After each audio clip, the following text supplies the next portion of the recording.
নিয়ম ভাঙলে শাস্তি, এই সহজ সত্যিই যেন আবারও সামনে এলো। নির্ধারিত সময়ে ম্যাচ শুরু করতে না পারায় বাংলাদেশ ফুটবল ফেডারেশনকে গুনতে হয়েছে প্রায় 2 লাখ টাকা জরিমানা। 10 জুন ঢাকায় সিঙ্গাপুরের বিপক্ষে এশিয়া কাপ কোয়ালিফায়ার ম্যাচে দ্বিতীয়ার্ধ শুরু হয় নির্ধারিত সময়ের অন্তত 2 মিনিট পর। আর সেই দেরির জেরেই জরিমানা করেছে এশিয়ান ফুটবল ফেডারেশন এএফসি। বুধবার 17 জুলাই প্রকাশিত এএফসির এক বিজ্ঞপ্তিতে জানানো হয়, এএফসি প্রতিযোগিতার অপারেশন রেগুলেশনের কাউন্টডাউন 2.0 এর আওতায় বাংলাদেশকে 1500 মার্কিন ডলার অর্থাৎ বাংলাদেশি মুদ্রায় প্রায় 2 লাখ টাকা জরিমানা করা হয়েছে।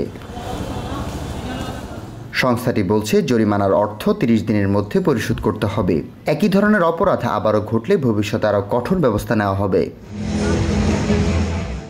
এশিয়ান ফুটবলের নিয়ন্ত্রক সংস্থার এমন শাস্তি প্রশ্ন তুলেছে ম্যাচ ব্যবস্থাপনার মান ও পেশাদারিত্ব নিয়ে। আন্তর্জাতিক অঙ্গনে এমন অসতর্কতা শুধু জরিমানাই নয়, দেশের ফুটবলের সুনাম ও গ্রহণযোগ্যতাকেও মারাত্মকভাবে ক্ষতিগ্রস্ত করতে পারে। মাঠের উন্নয়নের সঙ্গে সঙ্গে মাঠের বাইরে প্রশাসনিক মানসিকতার পরিবর্তন আনতেই হবে, নইলে ফুটবলের অগ্রযাত্রা বারবার হোঁচট খাবে অদূরদর্শিতার দেয়ালে। হামজা, সামিদ সোম আর ফাহমিদুল নতুনদের পারফরমেন্সে দেশের ফুটবলে তৈরি হয়েছে নতুন জাগরণ।